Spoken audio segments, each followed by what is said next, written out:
Eugene, maaari bang ako nalang gumawa nun? Pwede siguro. Iitin mo lamang yung hawakang yun sa may gawing kanan at tapos ay mapuna lang tayo rito at maghintay sa senyas. Oh?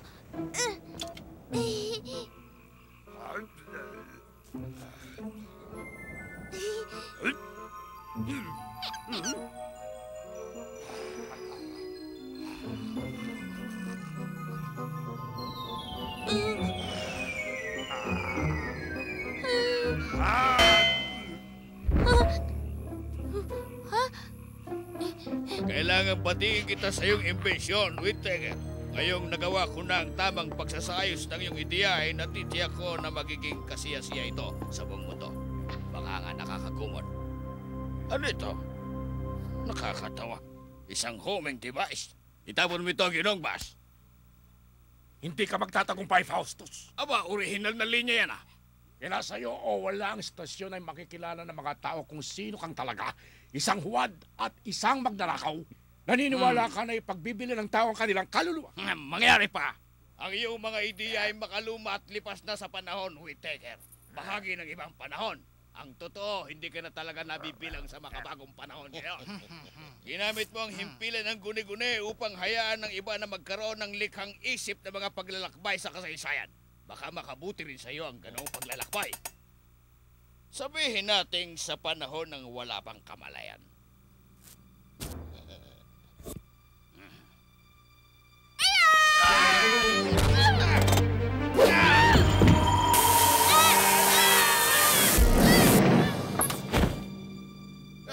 Anong gagawin natin ngayon?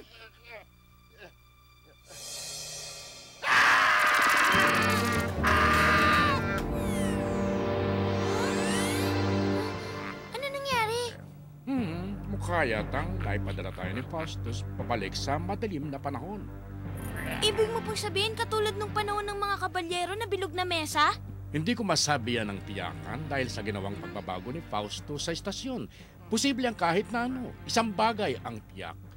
Yung suot niya sa kanyang ulo ang nabibigay sa kanya ng kontrol sa sitwasyon. At sa atin. Siya nga pala, hindi ba sinabi ko na sa iyo na manatili ka na... Kumanda ka ngayon, Whittaker! Ang pagkikaalam ng bata ay nagbigay sa akin ng pagkakataon na ipakita ang aking kapangyarihan ng personal. Ngayon man, bibigyan kita ng tsansang makalaban. Ang tanging pag-asa mo ay talunin ako sa isang labanan sa sibat. Na ibig sabihin ay wala ka na talagang kalaban-laban.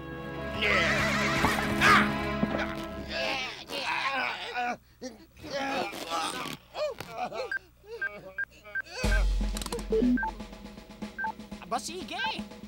Oras na para kumilos tayo, hindi ba, Dylan?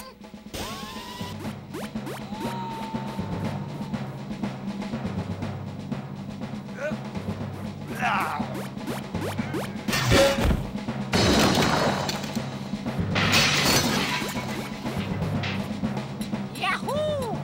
Nasa landas na tayo ngayon, bata!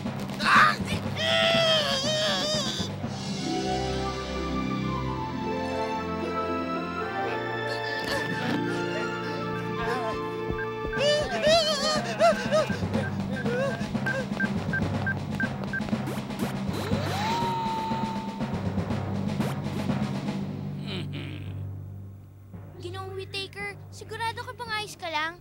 Ang ibig ko sabihin, wala ba tayong ibang maaaring gawin? Hanggang suot niya ang helmet ay may kapangyarihan siyang pigilin tayo rito. Ang tanging tsansa natin para makatakas ay ang gawin sa kanya kahit na papano. Ano, ayos lang ba kayo? Opo. Natatakot lang. Maayos din ang lahat. Ako na pong kukuha.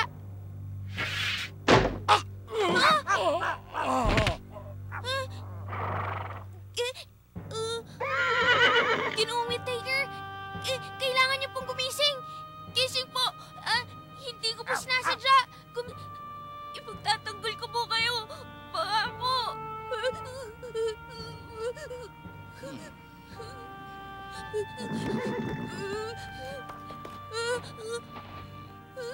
Tama na, iho. Tama na. Huwag kang matakot sa akin. Hindi ko hahayaang masaktan ka. Mabuting tao ako. Layunin ko naman talaga na paligayahin ang mga batang katulad mo. Ha? Totoo? Mangyari pa. Alam mo kasi, ang mga taong tulad ni Whittaker ay nagsisikap na pigilin ako sa pagbibigay sa mga bata ng tsansa na matikman ng maraming kasiyahan sa buhay. Sasama kita pagbalik. Tinitiyak ko sa iyo na ang matanda at ang aso niya ay magiging mas maligaya rito. Halika, ang kayamanan ng mundo ay naghihintay.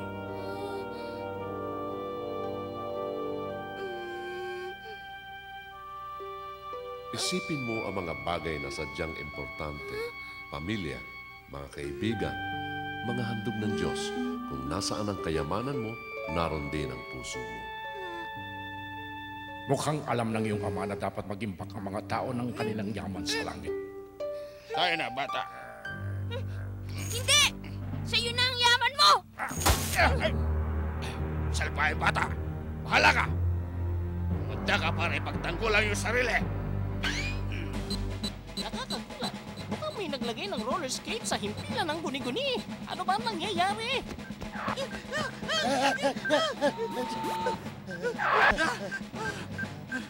Nahuli tayo na parang mga dagta. Daga, tanga! Nahuli parang daga!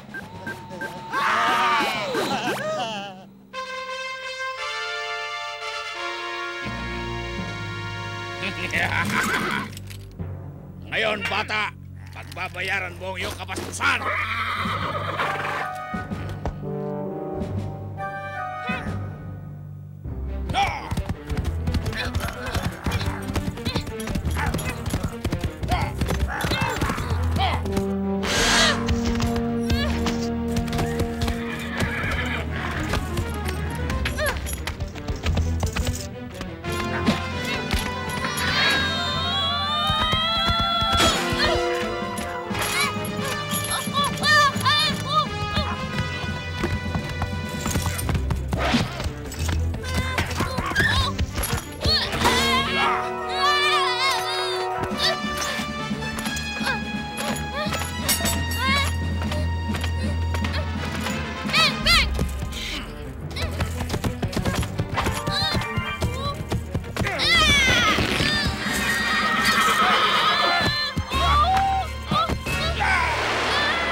Sumuko ka na, tanda. Wala kang laban sa akin. Ang makaluma mong paraan ay tapos na. Mundo ko na ito ngayon. Nagkakamali ka. Gaya ng marami na naniniwalang matatalo ang mundo sa pamamagitan ng kasakiman. Pero may mga tulad namin ang alam kung anong tunay na mahalaga. Hindi! Ang aming pag-asa ay wala sa yaman at kapangyarihan. Hindi mo magagawa! Ang aming pag-asa ay batay doon sa hindi maaaring pagilin o talunin. Ang aming pananampalataya.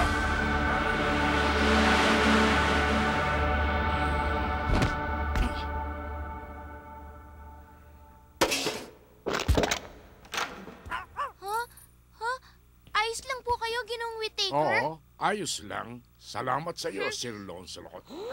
Ha?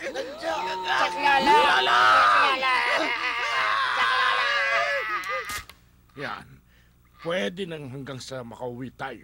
Sesenyasan ko na lang si Eugene. Magbabalik ako, Whittaker. Magbabalik ako! Aba, original na linya yan. Ha? Uy, bakit hindi tayo sinama ni Bossing? Tumahimik ka!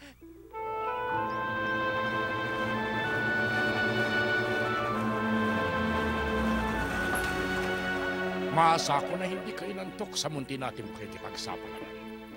Hindi po, pero tama na po muna yon. Kung gano'n ay magkikita pa rin tayo na madalas dito sa Witch End mula ngayon.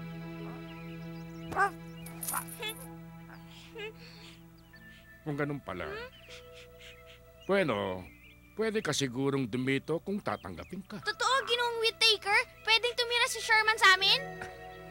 Kung papayag ang mga magulang mo. Naku, kapag nakita ka ni Jessie, tiyak na matutuwa sa yun. Magugustuhan ka ng pamilya ko. Sana kayo magkaganon, dalawin mo ako. Pwede? Paalam, Ginoong Whittaker. Paalam!